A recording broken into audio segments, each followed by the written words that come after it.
새벽 4시 속초 바닷가. 파도 소리만이 정막을 깨우던 그 순간 한 남자가 옷도 벗지 않은 채 거친 파도 속으로 뛰어듭니다. 살려주세요. 물속에서 건져 올린 젊은 여인. 그런데 그녀가 정신을 차리자마자 한 말은 전 죽으려던 게 아니에요. 그리고 그녀 손에 꽉 쥐어져 있던 목걸이. 그것은 10년 전 세상을 떠난 남자의 아내가 잃어버린 바로 그 목걸이였습니다. 과연 이 여인은 누구일까요?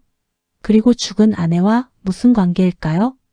지금부터 여러분께 들려드릴 이야기는 한 남자가 바다에서 구한 여인으로 인해 10년 동안 숨겨져 있던 충격적인 진실을 마주하게 되는 이야기입니다. 이 영상이 재미있으시다면 구독과 좋아요, 알림 설정 부탁드립니다. 여러분의 관심이 더 좋은 이야기를 만드는 힘이 됩니다.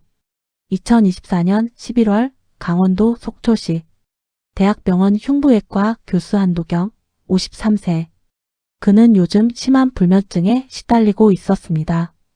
20년을 함께한 아내를 교통사고로 잃은 지 벌써 10년. 하지만 여전히 그 상실감에서 벗어나지 못하고 있었죠. 여보, 당신이 남기고 간 빈자리가 아직도 이렇게 크구려. 학회 참석차 속초를 찾은 도경은 잠 못 이루는 밤 숙소를 나와 바닷가를 거닐고 있었습니다. 새벽 4시, 아직 어둠이 가시지 않은 시각. 파도 소리만이 고요한 바다를 채우고 있었죠. 그때였습니다. 살려주세요. 희미하게 들려오는 여인의 목소리. 도경은 깜짝 놀라 바다를 응시했습니다. 파도 사이로 무언가 허우적거리는 모습이 보였습니다. 사람이었습니다. 도경은 순간 생각할 틈도 없이 휴대폰과 지갑을 모래사장에 던지고 바다로 뛰어들었습니다. 11월의 차가운 바닷물이 온몸을 휘감았지만 그는 필사적으로 헤엄쳐 나갔습니다. 정신 차려요. 포기하지 마세요. 20m쯤 헤엄쳐 나갔을까요? 도경은 가까스로 물에 빠진 여인을 붙잡았습니다. 20대 후반으로 보이는 젊은 여성. 이미 정신을 잃은 상태였습니다. 도경은 평생 수영을 해온 실력을 발휘해 여인을 안전하게 해변으로 끌고 왔습니다. 모래사장에 눕힌 뒤 즉시 심폐소생술을 시작했죠. 하나, 둘, 셋. 하나, 둘, 셋. 30회의 가슴 압박, 그리고 유해 인공호흡. 의사로서 수없이 해온 응급처치였지만 이번만큼은 손이 떨렸습니다. 제발, 살아나요. 얼마나 지났을까요? 드디어 여인이 격렬하게 기침을 하며 바닷물을 토해냈습니다. 살아난 것입니다. 컥컥. 다행이다. 정말 다행이야.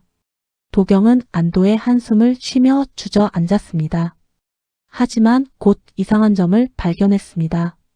여인의 손에 무언가 꽉 쥐어져 있었던 것입니다. 은색 목걸이, 작은 십자가, 펜던트가 달린 오래되어 보이는 목걸이였습니다.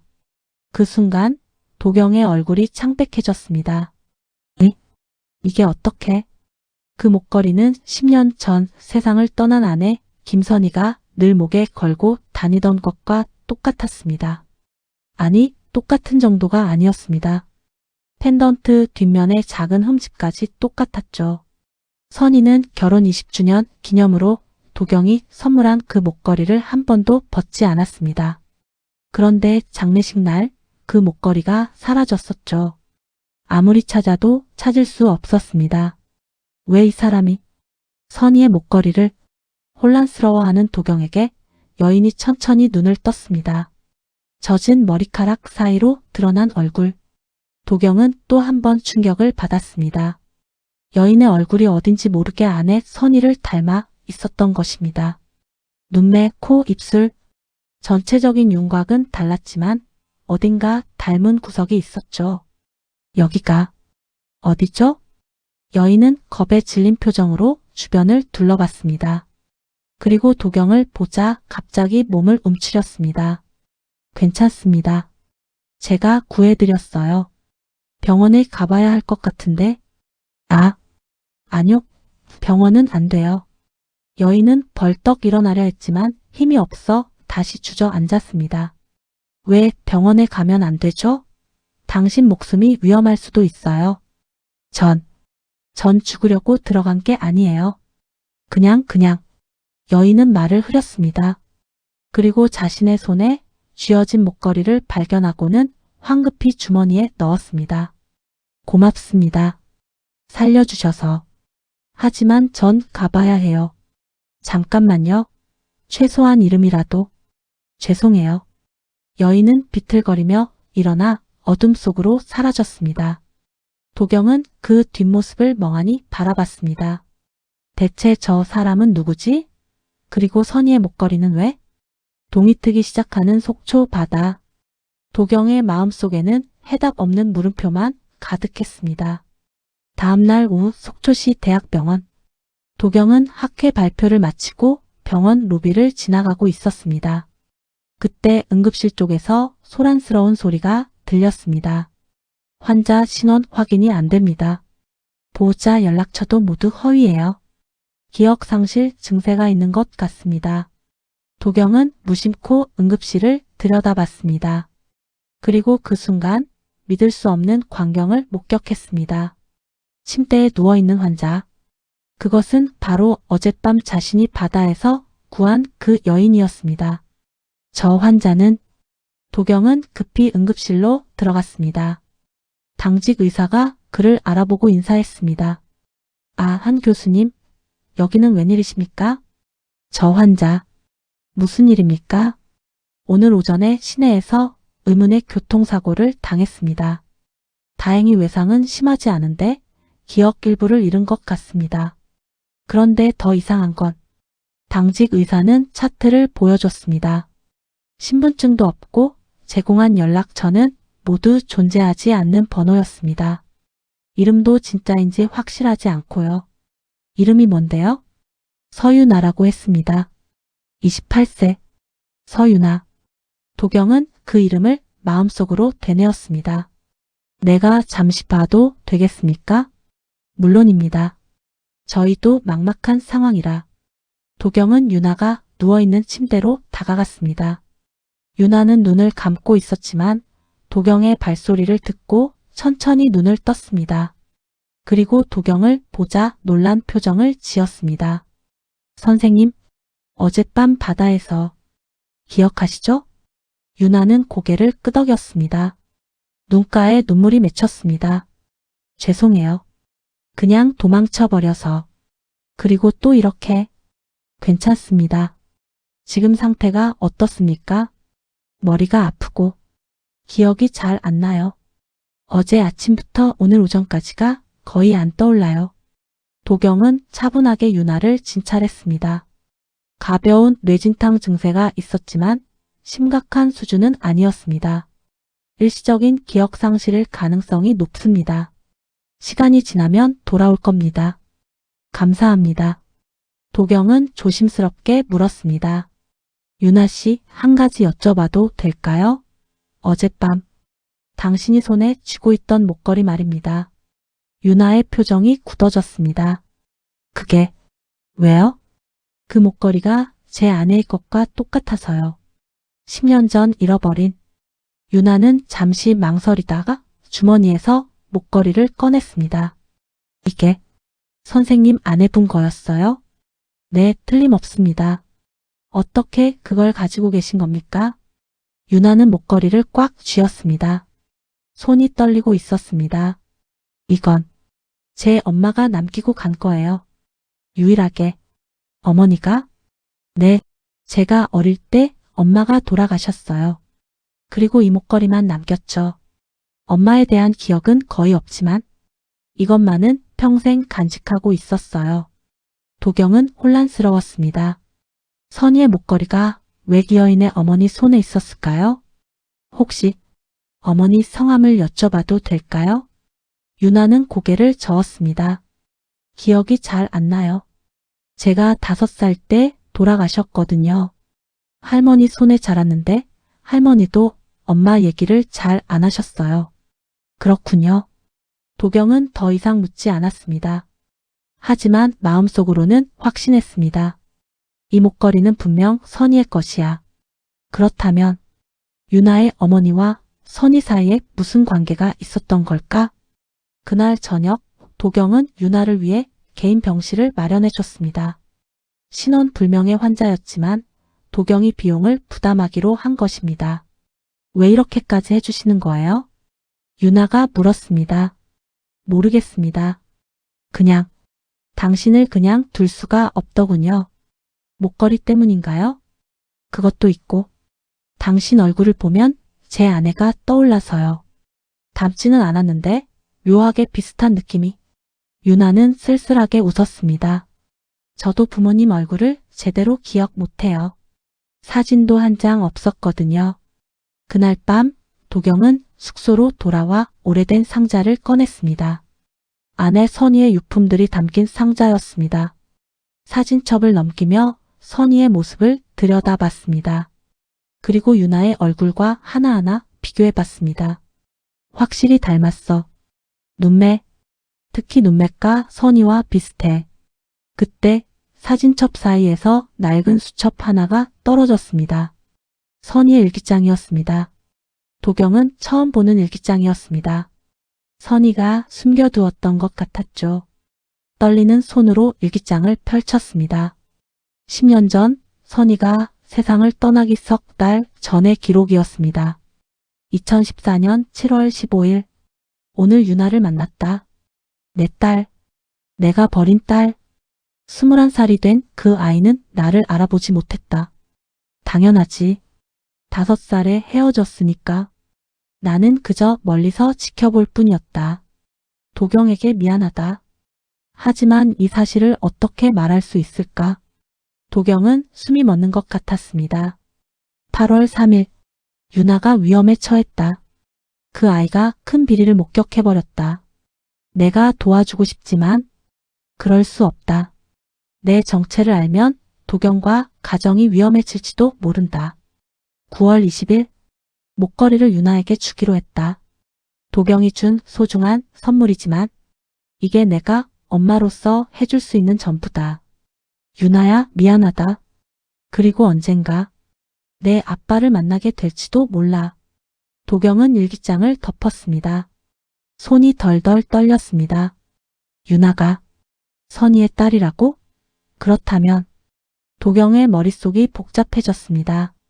선희에게 과거에 아이가 있었다는 사실도 충격이었지만 그보다 더 놀라운 것은 유나가 위험에 처했다고? 비리를 목격했다고? 도경은 급히 병원으로 전화를 걸었습니다. 여보세요? 한 교수입니다. 혹시 서유나 환자? 교수님, 큰일입니다. 유나 씨가 사라졌습니다. 뭐라고요? 30분 전 병실을 확인했는데 이미 없었습니다. CCTV를 확인해보니 옥상으로 올라갔다가 비상계단으로 빠져나간 것 같습니다. 도경은 전화를 끊고 차를 몰아 병원으로 향했습니다. 유나, 대체 무슨 일에 휘말린 거야? 3일 후, 도경은 경찰서에 있었습니다. 유나의 행방을 찾기 위해 신고를 한 것입니다. 한 교수님, 저희가 조사한 바로는 담당 형사는 심각한 표정으로 서류를 펼쳤습니다. 서유나 씨는 현재 경찰 보호 대상자입니다. 아니, 정확히는 대상자였습니다. 무슨 말씀입니까? 6개월 전 유나 씨는 대형 건설사의 비리를 우연히 목격했습니다. 불법 정치자금, 뇌물수수, 심지어 살인교사까지. 그 현장을 봐버린 겁니다. 형사는 계속 설명했습니다. 그 건설사 회장이 유나 씨를 제거하려 했고 저희가 보호하고 있었죠. 하지만 3개월 전 보호 중이던 세이프하우스가 습격당했습니다. 다른 보호 대상자 2명은 사망했고 유나 씨만 가까스로 탈출했습니다. 그래서 혼자 숨어 다닌 겁니까? 네, 경찰도 믿을 수 없다고 판단한 것 같습니다. 내부에 스파이가 있었거든요. 도경은 충격을 받았습니다. 그럼 지금도 위험한 상황이란 말입니까? 그렇습니다. 그 건설사 회장이 조직폭력배들을 동원해 유나 씨를 찾고 있습니다. 교수님, 혹시 유나 씨와 어떤 관계신지? 도경은 잠시 망설이다가 말했습니다. 제 딸일지도 모릅니다. 예? 정확히는 제 아내의 딸입니다. 제가 모르고 있었던 형사는 놀란 표정을 지었습니다. 그렇다면 유나 씨가 교수님을 찾아온 건 우연이 아닐 수도 있겠네요. 무슨 뜻입니까? 유나 씨가 마지막으로 제게 한 말이 있습니다. 엄마가 남긴 단서를 따라가 보겠다고요. 혹시 교수님 댁에 유나 씨 어머니의 물건이나 기록이 남아 있습니까? 도경은 그제야 깨달았습니다. 일기장. 선의의 일기장이 그걸 찾아봐야 할 것 같습니다. 그날 밤 도경은 서울 자택으로 돌아왔습니다. 그리고 선의의 유품을 샅샅이 뒤지기 시작했습니다. 책상, 서랍, 옷장, 창고 모든 곳을 뒤졌습니다. 그리고 마침내 침실 옷장 깊숙한 곳에서 낡은 가죽 가방을 발견했습니다. 가방 안에는 또 다른 일기장과 사진들 그리고 USB가 들어 있었습니다. 사진 속에는 어린 유나의 모습이 있었습니다. 5살쯤 되어 보이는 아이가 환하게 웃고 있었죠. 그리고 그 옆에 젊은 시절의 선희가 있었습니다. 도경의 눈에 눈물이 맺혔습니다. 선희, 당신에게 이런 과거가 있었구려. 일기장을 펼쳤습니다. 선희가 23살 때부터 쓴 기록이었습니다. 1998년 3월 1일 유나를 낳았다. 하지만 그 사람과는 함께할 수 없었다. 그는 이미 다른 가정이 있었다. 나는 바보였다. 속은 거였다. 1999년 12월 25일 유나가 엄마라고 처음 불렀다. 이 세상에서 가장 아름다운 소리였다. 하지만 나는 이 아이를 제대로 키울 자신이 없다. 미혼모로서의 삶이 너무 힘들다. 2003년 5월 10일 어머니께 유나를 맡기기로 했다. 내가 경제적으로 안정될 때까지 일시적인 결정이라고 스스로를 위로한다. 하지만 유나의 울음소리가 귓가에서 떠나지 않는다. 2004년 8월 15일 도경을 만났다. 이렇게 좋은 사람이 세상에 있다니. 하지만 그에게 유나의 존재를 어떻게 말할 수 있을까? 과거를 숨기는 내가 비겁하다. 2005년 10월 1일 도경과 결혼했다. 행복하다. 하지만 유나를 두고 온 죄책감이 나를 괴롭힌다. 가끔 몰래 유나를 보러 간다. 멀리서. 그 아이는 잘 자라고 있다. 도경은 계속해서 일기를 읽었습니다. 선희가 얼마나 괴로워했는지, 얼마나 유나를 그리워했는지 모든 것이 적혀 있었습니다. 그리고 마지막 페이지 2014년 10월 5일 유나가 위험하다. 내가 과거에 알았던 그 사람 유나의 생물학적 아버지가 지금은 거대 건설사 회장이 되어 있다.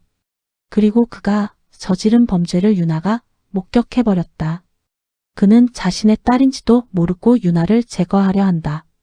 나는 유나를 지켜야 한다. 도경에게는 미안하지만 이번만큼은 일기는 거기서 끝났습니다. 그리고 일주일 후 선희는 교통사고로 세상을 떠났습니다. 도경은 모든 것을 이해했습니다. 선희, 당신은 유나를 지키려다가 USB를 컴퓨터에 꽂았습니다. 파일이 하나 들어 있었습니다. 영상 파일이었죠. 화면에 선희의 모습이 나타났습니다. 도경, 이 영상을 보고 있다면 나는 아마 이 세상에 없을 거야. 미안해. 정말 미안해. 나에게는 딸이 있었어. 유나, 서유나라는 이름의 딸. 당신을 만나기 전에 낳은 아이야. 선희는 눈물을 흘리며 말을 이었습니다. 유나는 당신을 닮았어. 성격도 행동도. 내가 유나를 버린 건 내 인생 최대의 실수였어. 그리고 당신에게 숨긴 것도. 하지만 이제 당신이 유나를 지켜줬으면 해.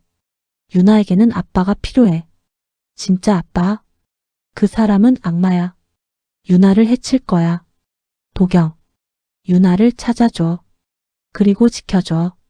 유나는 우리 딸이야. 혈연으로는 아니지만 마음으로는 우리 딸이야. 부탁해. 영상이 끝났습니다. 도경은 얼굴을 손으로 가렸습니다. 눈물이 멈추지 않았습니다. 선희, 왜 진작 말하지 않았어? 우리가 함께 지켰을 텐데. 하지만 지금은 슬퍼할 시간이 없었습니다. 유나가 위험에 처해 있었습니다. 도경은 일어나 핸드폰을 집어 들었습니다. 형사에게 전화를 걸었습니다. 여보세요, 나 한도경입니다. 유나의 생물학적 아버지가 누군지 알아냈습니다. 대성건설 회장 강태준입니다. 뭐라고요? 강태준? 네. 그리고 제게 선희가 남긴 증거들이 있습니다. 강태준의 비리를 증명할 수 있는. 교수님 조심하십시오. 강태준은 지금 경찰 고위층과도 연결되어 있습니다. 상관없습니다. 제 딸을 지키는 게 우선입니다. 교수님의 딸이라고요? 네, 혈연은 아니지만 유나는 제 딸입니다. 도경은 전화를 끊고 USB와 일기장을 가방에 챙겼습니다. 그리고 집을 나섰습니다. 유나야, 아빠가 꼭 찾아낼게. 그리고 이번에는 절대 놓치지 않을게. 일주일 후 도경은 단서를 따라 강원도 산골 마을까지 왔습니다. 선희의 일기장에 적힌 장소였습니다. 선희의 어머니, 유나의 할머니가 살았던 집이었죠. 낡은 한옥. 이미 오래전에 사람이 떠난 듯 폐가가 되어 있었습니다. 도경은 조심스럽게 문을 열고 안으로 들어갔습니다. 유나야, 여기 있니? 아무 대답이 없었습니다. 하지만 부엌에 따뜻한 컵라면 용기가 있었습니다. 누군가 최근에 이곳에 있었던 것입니다. 유나, 나야. 한도경이야. 나와도 괜찮아. 그때였습니다. 움직이지 마세요. 뒤에서 차가운 목소리가 들렸습니다. 유나였습니다. 손에는 작은 과도를 들고 있었습니다. 유나야, 나야. 겁먹지 마. 어떻게? 여길 알았어요? 선희. 내 엄마가 남긴 일기장을 봤어. 유나는 떨리는 목소리로 물었습니다. 엄마를 아셨어요? 네. 선희는 내 아내였어. 그리고 너는 선희의 딸이지. 유나의 손에서 과도가 떨어졌습니다. 엄마의 남편? 그럼. 그래. 나는 내 아빠야. 혈연으로는 아니지만 선희가 나에게 부탁했어. 너를 지켜달라고. 유나는 그 자리에 주저앉으며 울기 시작했습니다. 왜 이제야 나타나신 거예요? 전 너무 무서웠어요. 도경은 유나를 꼭 안아주었습니다. 미안해. 늦어서 미안해. 하지만 이제는 괜찮아. 아빠가 지켜줄게. 정말 저를 지켜주실 수 있어요? 그 사람들은 너무 무서워요. 걱정하지 마. 내가 증거를 가지고 있어. 강태준의 비리를 증명할 수 있는. 그 순간 밖에서 차 소리가 들렸습니다. 도경과 유나는 창문으로 밖을 내다봤습니다. 검은색 SUV 세대가 집 앞에 멈춰 섰습니다. 안 돼. 찾아온 거예요. 차에서 건장한 남자들이 내렸습니다. 모두 6명. 조직폭력배들이었습니다. 서유나, 나와. 우리는 내가 거기 있는 거 다 안다. 도경은 유나의 손을 꼭 잡았습니다. 뒷문 있니? 네. 하지만 산으로 연결되어 있어요. 괜찮아. 일단 도망쳐야 해. 두 사람은 뒷문으로 빠져나가 산으로 도망쳤습니다. 하지만 폭력배들도 금방 눈치채고 뒤쫓아왔습니다. 저기다. 쫓아. 가을산. 낙엽이 쌓인 좁은 산길을 두 사람은 필사적으로 뛰었습니다. 하. 유나는 체력이 떨어져 비틀거렸습니다. 도경이 유나를 부축했습니다. 조금만 더. 힘내. 하지만 폭력배들이 점점 가까워지고 있었습니다. 거기서 총소리가 울렸습니다. 공포탄이었지만 충분히 위협적이었습니다. 도경은 유나를 바위 뒤에 숨겼습니다. 여기 있어. 내가 저들을 막을게. 안 돼요. 위험해요. 괜찮아. 나 대학 때 유도 선수였어. 도경은 농담처럼 말하며 일어섰습니다. 그리고 폭력배들 앞을 막아섰습니다. 더 이상 못 가게 하겠습니다. 비켜, 영감. 다치기 싫으면 안 됩니다. 저 아이는 제 딸입니다. 폭력배들이 웃었습니다. 딸? 강 회장님 딸 맞잖아. 너 같은 늙은이가 무슨. 혈연이 전부가 아닙니다. 도경은 주먹을 쥐었습니다. 50대 중반의 나이였지만 아직 힘은 남아 있었습니다. 첫 번째 폭력배가 달려들었습니다. 도경은 능숙하게 피하며 상대의 팔을 비틀었습니다. 으악! 하지만 상대가 너무 많았습니다. 두 번째, 세 번째 폭력배가 동시에 달려들었습니다. 도경은 최선을 다해 싸웠지만 결국 땅에 쓰러졌습니다. 아버지, 유나가 바위 뒤에서 뛰쳐나왔습니다. 안 돼, 도망쳐. 하지만 유나는 도경을 감쌌습니다. 싫어요. 이번에는 제가 지킬 거예요. 폭력배 대장이 총을 꺼냈습니다. 어리석은 것들. 바로 그때였습니다. 경찰이다. 모두 무기를 버려. 산 위에서 경찰들이 나타났습니다. 도경이 출발하기 전에 형사에게 위치를 알려뒀던 것입니다. 총소리가 울렸습니다. 하지만 이번에는 경찰의 총이었습니다. 폭력배들은 급히 도망쳤지만 경찰들에게 모두 체포되었습니다. 한 교수님, 괜찮으십니까? 형사가 달려와 도경을 일으켰습니다. 네, 괜찮습니다. 유나는? 저 여기 있어요. 유나가 떨리는 목소리로 대답했습니다. 도경은 유나를 꼭 안았습니다. 다행이다. 정말 다행이야. 아버지, 아버지라고 불러도 돼요? 당연하지. 넌 내 딸이야. 유나는 도경의 품에서 한참을 울었습니다. 28년 동안 혼자였던 그 외로움이, 그 두려움이 모두 눈물로 쏟아져 나왔습니다. 3개월 후 서울중앙지방법원 강태준의 재판이 열리고 있었습니다. 도경이 제출한 선의의 일기장과 USB 그리고 유나의 증언으로 강태준의 모든 범죄가 드러났습니다. 불법 정치자금, 뇌물수수, 살인교사, 그리고 증인 살해 시도까지. 피고인 강태준에게 징역 25년을 선고한다. 방청석에서 도경과 유나는 그 모습을 지켜봤습니다. 강태준은 유나를 쳐다봤습니다. 그의 눈에는 처음으로 후회의 빛이 보였습니다. 유나, 미안하다. 하지만 유나는 고개를 돌렸습니다. 전 강태준 씨를 아버지로 인정한 적 없어요. 제 아버지는 한 분뿐입니다. 재판이 끝나고 두 사람은 법원을 나왔습니다. 홀가분하니? 도경이 물었습니다. 네, 이제야 정말로 끝난 것 같아요.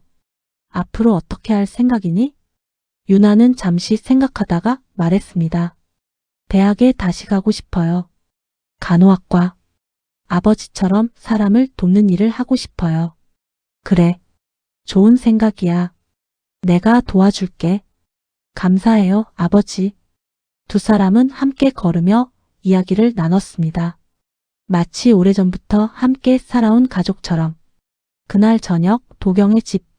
유나는 선희의 사진 앞에 꽃을 올렸습니다. 엄마, 저 이제 괜찮아요. 아버지가 지켜주고 계세요. 엄마가 사랑했던 그분이. 도경도 선희의 사진 앞에 섰습니다. 선희, 약속 지켰소. 유나를 지켰소. 그리고 앞으로도 쭉 함께 할 거요. 두 사람은 함께 선희를 추억했습니다. 슬픔이 아니라 감사함으로. 다음 날 아침, 도경과 유나는 함께 속초로 향했습니다. 모든 것이 시작된 그곳. 새벽 바닷가. 파도 소리가 고요히 들려왔습니다. 여기서 저를 구해주셨죠. 그래, 그날이 운명의 시작이었어. 유나는 목걸이를 꺼내 도경에게 보여줬습니다. 이 목걸이 돌려드려야 할 것 같아요. 아버지가 엄마에게 주신 거잖아요. 도경은 고개를 저었습니다. 아니야. 그건 선희가 너에게 준 거야. 내가 가지고 있어. 그게 선희의 마지막 소원이었을 거야. 유나는 목걸이를 다시 목에 걸었습니다. 그리고 바다를 바라봤습니다. 엄마, 감사해요. 저에게 정말 좋은 아버지를 남겨주셔서. 도경도 바다를 바라봤습니다. 선희, 고맙소.